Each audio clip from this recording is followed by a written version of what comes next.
దేశానికి అన్నం పెట్టే రైతన్న ప్రస్తుతం దళారుల వలన నష్టపోతున్నారు. చేతికి వచ్చిన వరి పంటను ప్రభుత్వం సమయానికి కొనుగోలు చేయకపోవడంతో ప్రైవేట్ దళారులు ముందుకు వచ్చి కొంటున్నారు. అప్పుకు తీసుకొచ్చిన అమౌంట్కు వడ్డీ పెరుగుతుండడంతో రైతులు తొందరగా అమ్మడానికి ప్రయత్నం చేస్తున్నారు. ప్రభుత్వం సమయానికి కొనుగోలు చేయకపోవడంతో పాటు కనీసం ఎప్పుడు కొంటారో కూడా తెలియని అయోమయంలో ఉన్నారు రైతులు. ఇదే అదనుగా భావించి ప్రైవేట్ దళారులు 2500 ఉన్న ధరను కేవలం క్వింటాలు లావు వడ్లను 1500 నుంచి 1600 వరకు మాత్రమే కొంటున్నట్లు రైతులు చెబుతున్నారు.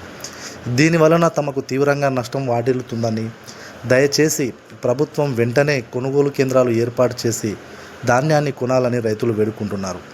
అలాగే మార్కెట్ యార్డ్లో ప్లేస్ లేక అక్కడక్కడ రోడ్లపై వడ్లు పోసుకొని వాటి కోసం కావలి కాస్తూ ఎంతో ఇబ్బంది పడుతున్నామని, వర్షం వచ్చే సూచనలు కూడా ఉండడంతో నష్టపోయే ప్రమాదం ఉందని రైతులు వాపోతున్నారు.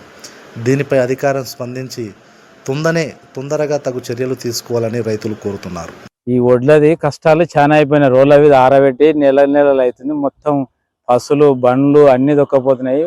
ప్రైవేట్ వాళ్ళకి కొనని అమ్మనికపోతే వాళ్ళు 1600 1700 ఇట్లా అడుగుతున్నారు. వాళ్ళు కూడా కొంటలేరు. ఈ గవర్నమెంట్ ఏదో స్పందించి తొందరగా ఈ కాంట్రాక్ట్ చేస్తే కొద్దిగా తొందరగా రైతులు ఇబ్బంది పడతారు. వర్షాలు వచ్చి మొత్తం కొట్టుకపోతున్నాయి. రోడ్ల పోటీ బండ్లు దొక్కుతున్నాయి. ఆడ సందు లేదు.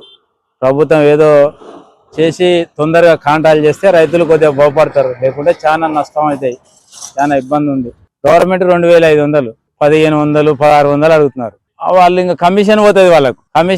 వాళ్ళు కూడా కొద్దిగా ఒక వారం రోజులు 10 రోజులు టైం పెడుతున్నారు.